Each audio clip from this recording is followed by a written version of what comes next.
Aqui estamos nós, em direção a Lisboa. Primeiro vamos para Tavira buscar a Cíntia. Aqui está a minha mãe, no olhos. A minha mãezinha diz olá. Olá. Olá, então... tia Célia. Essa pergunta é tua. Sim. Então essa pessoa fez uma pergunta que dizia mais ou menos assim, né? Já não me lembro, porque foi já há algum tempo, né? Mas como ficámos sem fazer vídeos, então eu vou tentar dizer mais ou menos qual era. Essa pessoa queria saber se tu nunca te perguntaste, tipo perguntar a Deus, assim, ou ficar triste, a pensar, tipo, porque é que eu tenho que passar por isto, porque é que eu passo por tantos cancros, não sei o quê. Talvez te contares um bocadinho da tua história, né? Porque as pessoas não sabem, né? Um bocadinho só, né? Só para estarem dentro do contexto. Sim. Porque essa pessoa que te fez a pergunta é um familiar teu, já conhece a tua história, né? Sim. Então, sim. É assim, como falaste de tristeza, porque não fico triste, há uma frase do tempo de Confúcio que diz: não podemos impedir que os pássaros da tristeza sobrevoem as nossas cabeças, mas não podemos permitir que esses pássaros construam um ninho nas nossas cabeças. Portanto, não podemos impedir que os pássaros da tristeza sobrevoem as nossas cabeças, mas não podemos permitir que construam um ninho. O que é que isto quer dizer? Que a dor é necessária, o sofrimento é opcional. Agora temos que esperar porque o ciclista tem prioridade também, sim, e não podemos passar Tá bem. enquanto não tiver espaço para a coisa. Só quando eu tiver espaço para ultrapassar aqui. Então significa que a dor é necessária, o sofrimento é opcional. O que é que isso quer dizer? Que o sofrimento depende de mim. Portanto, Explica mais ou menos a diferença entre dor e sofrimento. A dor é necessária, a dor vem contra É a nossa algo vontade, assim, é tipo, involuntário, não depende da nossa vontade. O sofrimento é mais algo contínuo. A dor é uma escolha, o sofrimento é uma escolha. O sofrimento sim, é mais assim, Sim. tipo... A dor é inevitável, a dor não depende de nós, a dor não é nossa escolha, a dor é algo que aparece. Sim. Contra a nossa vontade, não tem o nosso controle. O sofrimento tem o nosso controle. O sofrimento só depende de nós. Eu só sofro se eu quiser. Se eu escolher continuar com aquela dor para o resto da minha vida. Há quem diz, por exemplo, num dia de chuva, tu podes acordar toda sorridente, ser muito feliz. E há quem num dia de sol consegue ser triste, consegue ser infeliz. Há pessoas que sofrem num sítio como o Algarve, que todos os dias de manhã temos sol, olha só. Pois. Não é? Estamos ainda no início da primavera e já temos sol logo de manhã, mas há pessoas que conseguem ser infelizes, tristes e sofrerem num dia destes de sol. Mas há pessoas que são felizes em dias de chuva e trovoada. Então, a dor é necessária, o sofrimento é opcional. Não podemos impedir que os pássaros da tristeza sobrevoem as nossas cabeças, mas não podemos permitir que construam um ninho, que fiquem lá.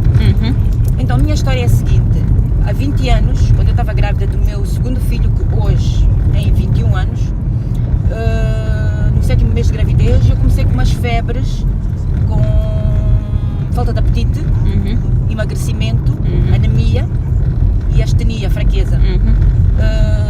No 7º mês de gravidez, aí depois comecei com as fezes tinham sangue, mas em Moçambique nunca ninguém se preocupou com isso. Fezes com sangue é uma parasitose, é uma parasitose intestinal. Eu na altura tinha 26 anos, portanto nunca ninguém imaginou que fosse um cancro. Tive o meu bebê, o meu filho nasceu em dezembro, dia 13 de dezembro de 96. No mesmo dia do parto eu senti que tinha uma massa e o médico disse: mas isso é normal, também era meu segundo filho, isso é normal, isso é útero. Só que eu disse: mas isto útero não é normal, está aqui em cima. Mas isso é útero, daqui a uma semana isso passa. Mas era o meu segundo filho, já tinha experiência. E o que é que aconteceu? Que nessa semana eu estava a amamentar o meu filho, porque eu sempre amamentei os meus filhos, e eu não tinha apetite. Estava sem apetite, e achava muito estranho, porque eu ficava o dia todo sem comer, mas eu dava de mamar ao meu filho.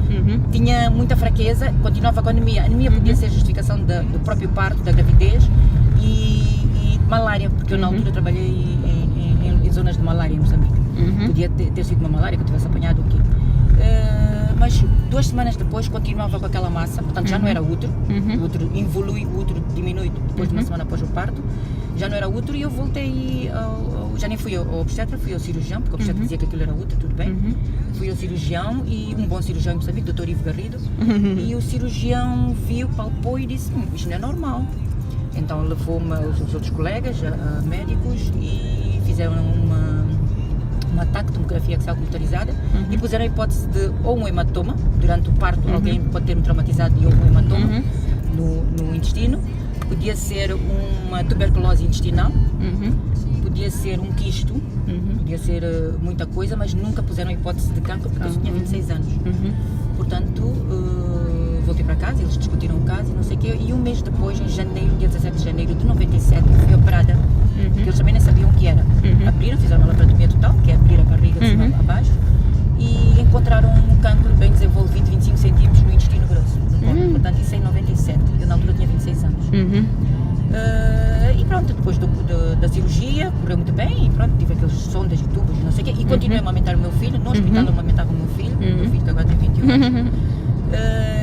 E tudo bem, não foi preciso quimioterapia, recuperei muito bem, e passados, portanto, isso foi em 97 e em 2014, passados mais ou menos 17 anos, 18 anos, aqui em Faro de novo diagnosticam numa situação de urgência, fiquei com uma oclusão intestinal, uma situação de urgência, estava com a hemoglobina de 6, vou parar a urgência do Hospital de Faro e o cirurgião, a equipa de cirurgião, Dr. Ildefonso, Dr. Moleiro, palpam, e eu tinha dito que eu tenho história de síndrome de Lynch, que é o cancro do intestino familiar, já morreram 2 pessoas na minha família com esse cancro, e então eles abrem e encontram outro cancro, portanto em Moçambique foi do lado esquerdo, no colo do lado esquerdo, e aqui em Faro foi do lado direito. Operam isso em 2014, tiraram também um bom pedaço de intestino, quase 20 centímetros, e foi preciso fazer quimioterapia porque já estava muito desenvolvido, já tinha metástases ganglionares, né? À volta, já tinha se espalhado à volta. Fiz quimioterapia durante 8 meses, 9 meses, e eu sabia que por eu ter essa tendência, ter esse gene de cancro, eu devia vigiar, porque eu podia mais tarde vir a desenvolver cancro, posso vir a desenvolver cancro da mama, do útero, dos ovários, do pâncreas, do fígado, até dos pulmões. E então que devia vigiar. Tudo bem, mas eu na altura tinha ainda 44 anos. Tinha 44 anos e eu disse, não, vou esperar ter os 50 anos, né? Porque eu vou entrar agora em menopausa precoce, aos 50 anos depois eu tiro o útero e os ovários. Olha, 2016, mesmo depois da quimioterapia, 2016, um cancro muito grande já no ovário, todo o ovário direito, e 60% do útero também com cancro. Então, olha, tive que ser operada de novo. Fiz radioterapia, nessa altura fiz radioterapia. Passados 2 anos, portanto, agora... 2017? 2018. 2018, sim. Foi 2014, o segundo cancro, 2016 o terceiro cancro, e agora 2018 outro cancro também no intestino, no cólon. É assim, a resposta à pergunta. Eu, desde o primeiro, eu peguei nisso como uma aprendizagem, como a quem fala de karma, transformar o meu karma em algo positivo e útil para os outros. Eu comecei em Moçambique a falar de cancro. Na altura em que eu fui operada, no mesmo dia que eu fui operada também com uma minha colega Yasmin Kassam, que é médica também. Ela tinha um cancro da tiroide, também a primeira vez em Moçambique, uma jovem, o primeiro caso também de uma jovem, um grande cancro da tiroide, a Yasmin Kassam. Fomos operadas no mesmo dia e o que é que nós fizemos? Juntamos e tentamos formar a Associação dos Doentes, Associação de Luta contra o Cancro em Moçambique. Tentamos formar, sim, eu e a Yasmin Kassam e o Dr. Ivo Garrido, ajudou-nos e tal. Então, o que eu fiz foi transformar, em vez de ficar ali recolhida na dor e a chorar dor e sofrimento, eu disse, não, vou transformar isto em algo positivo e tentar ajudar os outros e alertar para essa situação. Porque em Moçambique não era ainda falado de cancro, porque países subdesenvolvidos estamos mais preocupados ainda com o combate às doenças transmissíveis. Portanto, a epidemia tuberculose, não sei o quê. Tuberculose, a malária, o HIV-Sida, doenças diarreicas nas crianças, doenças respiratórias. Portanto, é mais essa preocupação em África, nunca cancro. Cancro é para países desenvolvidos, são doenças que aparecem... Cancro, obesidade e tal. Obesidade, diabetes, não sei o que, são doenças que aparecem em pessoas que têm mais de 50, 60 anos. Ainda mais que a esperança esperança média de vida lá em África, principalmente em Moçambique, não é acima dos 50, 60 anos em que nós temos que nos preocupar com essas doenças. Portanto, temos que nos preocupar mais com as doenças transmissíveis que atingem as crianças, que matam muitas crianças com menos de 5 anos. E então nunca ninguém se preocupou, por isso nós formamos a Associação de Luta contra o Cancro em Moçambique. A segunda vez, também, portanto, quando fui operada, a quimioterapia, não tive problema, cortei o cabelo, as pessoas ficavam com pena, eu não tenho que ter pena, eu dizia, não tenho que ter pena de mim, isto é um alerta, vocês têm que ter atenção, vigiarem, fazerem os check-ups e vigilância da vossa saúde, porque o cancro atinge qualquer pessoa. Eu sou nova, mas atinge qualquer pessoa.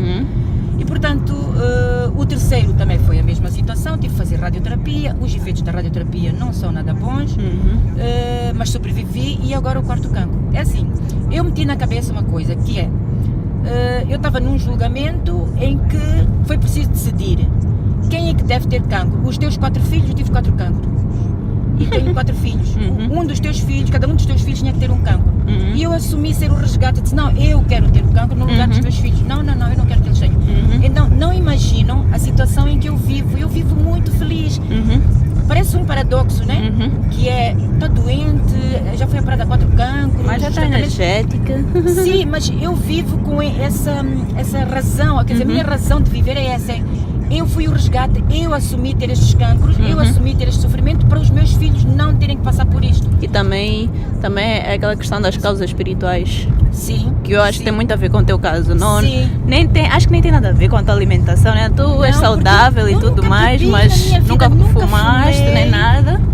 Faço exercício físico, mas vida de tiveste stress, sou muito zen, pelo contrário.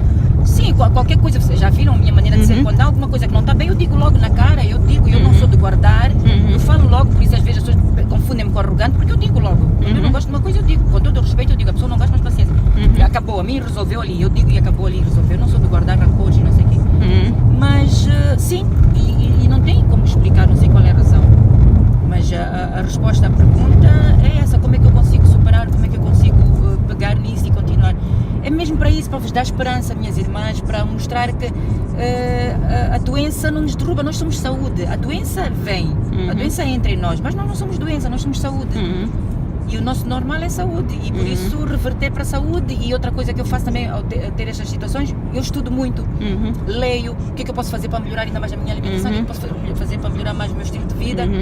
E o que é que eu posso fazer para ajudar os outros, chamar a atenção. Por isso é que eu tento chamar a atenção para isso, para uma alimentação saudável, apesar de não ter sido o meu caso, porque o meu caso é genético, eu posso comer o mais saudável possível, mas ter o estilo de vida mais regrado possível, mas já está nos meus genes, não tenho como fugir disso.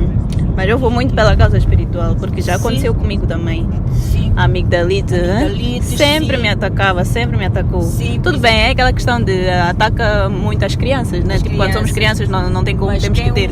Tem um significado espiritual. No teu caso, por exemplo, é que tu vivias num ambiente em que não conseguias falar. Então a amigdalite estava ali, era como se fosse sapos, estavas a engolir sapos, em que tu tinhas que engolir sapos e estava ali a bloquear. Tu querias falar e não conseguias. Então a amigdalite é um sinal. Não conseguíamos expressar. Não conseguias te expressar. Tu tinhas muita criatividade para tirar, tinhas muito para falar, tinhas muito para dar, para ajudar, mas as pessoas à tua volta bloqueavam-te, não te deixavam expressar.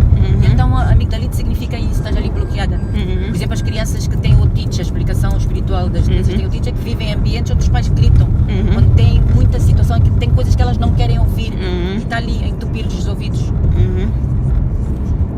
Então, acho que é a alma que está a tentar falar connosco e arranja outra maneira de chamar-nos a atenção. Trabalha nisto, neste momento. A tua missão neste momento é esta, tens de trabalhar nisto. Então são alertas, Por exemplo, neste caso do cancro, eu agora estou já com incapacidade. Neste caso do cancro, o que eu estou a perceber é que o que me quis ensinar, a minha própria doença, o que me quis ensinar é estuda, ajuda os outros, chega de físico, chega de trabalho físico, chega de expressar a tua missão de forma física, expressa de uma forma mental, emocional e espiritual. Então eu agora estou a trabalhar nisso, que é parar, expressar de uma forma mental e espiritual e emocional. Sim, ajudar os outros dessa forma. Sim. Mas eu estou preparada a qualquer altura para ir para fazer o trabalho lá em cima. Com o teu pai? Com o meu pai, estou preparada. Estou preparada. Aceitei ser o resgate, estou muito feliz por ser o resgate, por os meus filhos não passarem por isto e por ser uma lição para os outros, se calhar, um exemplo para os outros de sobrevivência. Mas estou preparada a qualquer altura, não tenho medo. Eu, para mim, é juntar-me ao oceano da eternidade. E gostaria de terminar com aquela frase que diz que durante toda a vida nós procuramos Deus. Na morte nós encontramos Deus. E na eternidade nós possuímos Deus. Então agora só me falta isso, só me falta possuir Deus. Porque eu da morte não tenho medo. Da morte não tenho medo.